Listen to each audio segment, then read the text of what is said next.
அடுத்தாற்போல் சிறிய தலைமை உரை வந்து ஜீவாஸ் அப்புறம் ரவி தமிழ்வாணன் அவர்களோடு நம்ம கலந்துரையாடல் வைத்துக்கொள்ளலாம். ஒரு ஒரு குறுகிய அதாவது ஒரு 30 நிமிடத்திற்கு நம்ம இந்த ப்ரோக்ராம் வச்சுக்கலாம் நினைக்கிறேன். மேக்சிமம் இன்னும் முடிஞ்சால் குறைத்து கொள்ளலாம், அல்லது வேணுங்கிற அளவுக்கு தனியாக பேசணும்னு நினைக்கிறவங்க எப்போ வேணாலும் அவங்களோட பேசிக்கலாம். கார்த்தீஸ்வரன் வேணா உட்காந்துடலாம். நீங்கள் நல்லா இருக்கும்.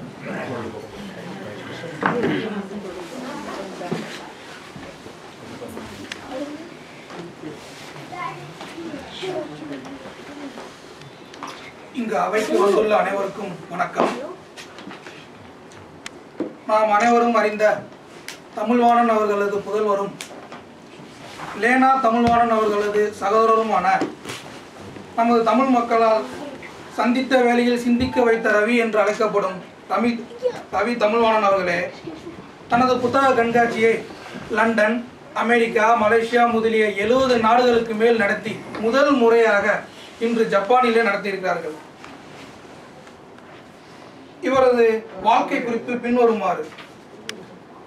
இவரது மனைவி வள்ளி பிகாம் படித்தவர், 2 மகன்கள். மூத்தவர் மலேசியாவில் பல் மருத்துவராகவும், இரண்டாவது மகன் சென்னையிலே பொறியியலும் படித்துக் கொண்டிருக்கிறார். பிகாம் முடித்துவிட்டு 1977ஆம் ஆண்டு சிஏ படித்துக் கொண்டிருக்கும் போது ரவி தமிழ்வாணன் அவர்களது தந்தை தமிழ்வாணன் அவர்கள் மறைவெய்தியதால் படிப்பை பாதியில் நிறுத்திவிட்டு பதிப்பாளரானவர். இவரது பதிப்பகத்தில் ஒரு நாளுக்கு 1.5 நூல்கள் வீதம் வருடம் 500 நூல்கள் வெளியாகின்றன.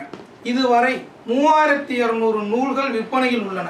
இது தமிழக பதிப்பக வரலாற்றில் ஒரு மிகப்பெரிய மைல்கல்.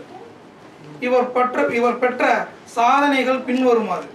1987ஆம் ஆண்டு தமிழகத்தின் சிறந்த பதிப்பாளர் விருது, 2000ஆம் ஆண்டு பப்ளிஷர்ஸ் சான் ஃப்ரான்டியர்ஸ் என்ற விருது லண்டன் அரசாங்கத்தால் வழங்கப்பட்டது. 2003 தாய்லாந்திலே புத்தக வேந்தன் என்ற விருது. 2004ஆம் ஆண்டு பதிப்பக செல்வர் என்ற விருது. 2005ஆம் ஆண்டு பதிப்பக புரவலர் என்ற விருது கொழும்புவில் வழங்கப்பட்டது. இதற்கான காரணம் என்னவென்றால் ஈழத் தமிழர்களுக்காக 400க்கும் மேற்பட்ட புத்தகங்களை தனது பதிப்பகத்தில் இருந்து வெளியிடப்பட்டமையால் தான். 2006ஆம் ஆண்டு ஐரோப்பிய ரத்னா விருது லண்டன் அரசாங்கத்தால் வழங்கப்பட்டது. 2008 சாதனையாளர் விருது.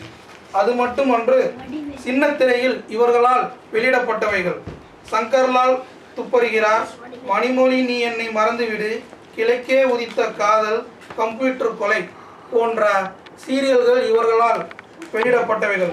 இத்தனை சாதனை